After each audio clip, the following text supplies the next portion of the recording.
안녕하세요. 한의사 이경입니다.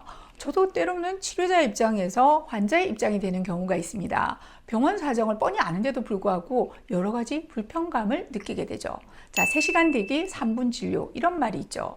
물론 이제는 대부분의 병원들이 예약제로 진행되다 보니까 이 정도는 아니지만 나름의 오랜 기다림 끝에 받은 진료가 너무 짧고 허탈해서 서운했던 기억이 종종 있으실 겁니다. 더구나 3차 병원 집중도가 높은 우리의 의료 현실, 짧은 시간에 많은 환자를 진료해야 하는 대학병원 교수님들 입장에서 보자면 개선의 여지가 별로 없을 것 같은데요. 자, 그래도 방법은 찾아야겠죠. 고상훈 원장님께서 알려주시는 스마트한 환자의 의사소통법 들어가 볼까요?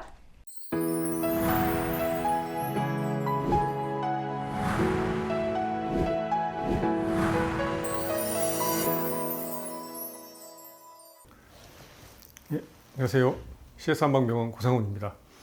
말씀하신 것처럼 지금과 같은 의료 현실에서 짧은 시간 안에 정확한 진단을 받고 원하는 정보를 얻기 위해서는 환자분들 나름의 전략이 필요하지 않을까 합니다.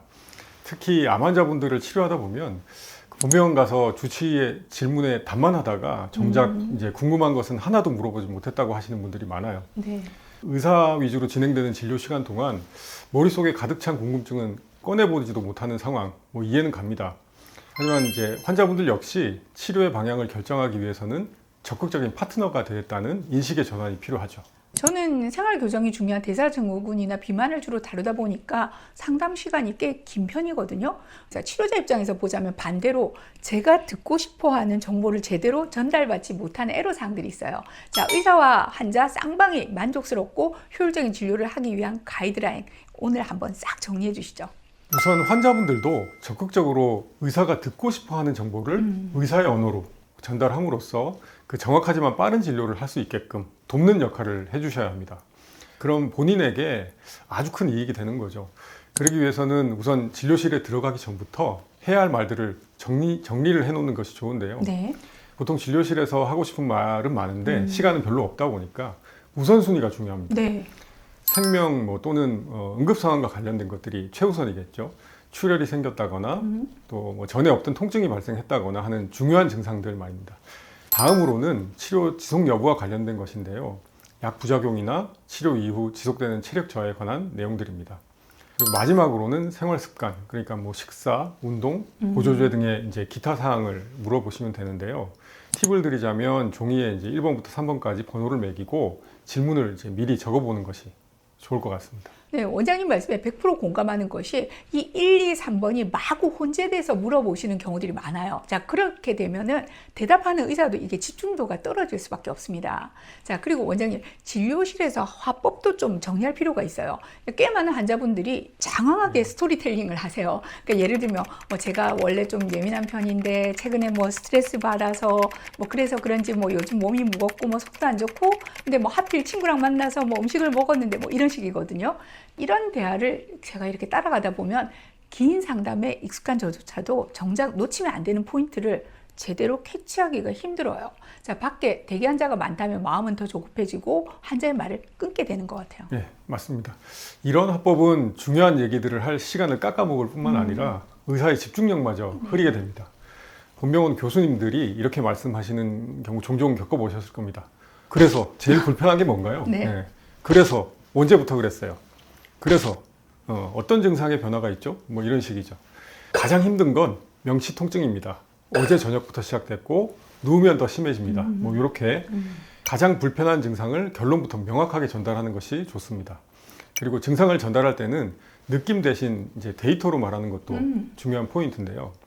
의사들이 가장 좋아하는 화법은 이제 객관적 수치죠. 네. 네, 많이 아파요, 열이 펄펄 끓어요 같은 이제 주관적인 표현은 의사에게 정확한 정보를 주지 못합니다. 네, 그래서 저희가 자주 이렇게 대묶어놔죠. 자, 0이 하나도 안 아픈 것, 10이 죽을 만큼 아픈 거라고 하면 그 사이 어느 정도인가요? 통증은 이런 식으로 알려주시면 파악이 쉽겠죠. 예, 같은 식으로 어제 하루 동안 설사로 화장실을 7번 갔습니다. 기침이 시작된 지 일주일이 되었습니다. 이렇게 이제 수치로 정확하게 표현을 하면 오진 확률을 확실히 줄일 수 있습니다. 그래도 애매하시다면 언, 어, 얼, 동 공식으로 이제 기억을 해보시면 좋을 것 같은데요. 언이라면 당연히 언제부터인가 구체적인 날짜나 시점일 거고 언은 어디서, 그러니까 정확한 부위 어디가 이렇게 되겠네요. 그 다음 얼은 얼마나일 거고, 그러니까 앞서 말씀드린 통증 점수 뭐 1에서 10점 중 몇 점 이렇게 말씀하시면 될 것 같은데, 근데 동은 도대체 뭘까요? 동은 동반 증상입니다. 아. 예, 즉 발열이나 뭐 설사 등등 함께 나타나는 증상을 얘기해 주시면 되는데요. 여기서 중요한 건 이제 자체 편집을 하면 안 된다는 겁니다. 네. 그 의사에게 혼날까봐 에휴. 또는 이제 부끄러워서 정보를 숨기면 치료 방향이 완전히 달라질 수 있습니다. 뭐 술, 담배 하시면 그대로 얘기하셔야 하고요. 최근에 스트레스 요인이 있다면 솔직히 말씀을 하세요. 예. 처방받은 약을 제대로 복용하지 않고도 또 다 먹은 것처럼 얘기하시면 문제는 해결되지 않고 반복될 수밖에 없습니다. 네, 맞습니다. 자, 의사는요, 판사가 아니죠. 내 건강을 돕는 파트너죠. 자, 솔직해질수록 도움이 되니까요. 자, 그리고 원장님, 마지막으로 본원의 교수님들에게 꼭 물어봐야 할 이른바 이게 황금 질문 리스트 이런 게 있다면은 필요할 것 같습니다. 우선 응급 상황 시 대처에 대한 이제 질문인데요. 집에서 어떤 증상이 나타나면 바로 응급실로 와야 하나요? 하는 질문인데요. 막연한 불안감을 없애고 실제 위급 상황에서도 이제 빠른 판단을 도울 수 있습니다. 네. 두 번째로는 이제 치료 목표 확인 질문인데요. 이번 치료 단계에서 제가 가장 신경 써서 관리해야 될 목표 수치는 무엇인가요? 뭐 예를 들자면 이제 백혈구 수치, 뭐 체중 유지, 뭐 이런 것들이 해당이 되겠습니다. 환자가 무엇에 집중해야 할지 명확한 가이드를 얻을 수 있습니다. 그리고 이제 마지막으로 생활 관리에 관한 질문인데요. 제가 지금 제 체력으로 등산이나 뭐 수영을 해도 괜찮을까요? 뭐인데요. 단순히 이제 운동해도 되나요? 라고 이제 묻기보다는 구체적인 종목이나 강도를 이제 콕 집어서 물어봐야 의사도 정확하게 네. 대답을 해줄 수 있습니다.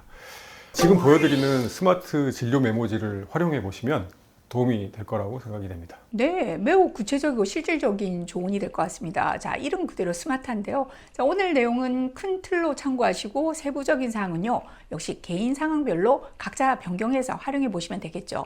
자, 소통은 언제나 중요합니다. 더구나 자신의 생명과 건강을 맡긴 의사와의 소통이라면 더더욱 그렇겠죠.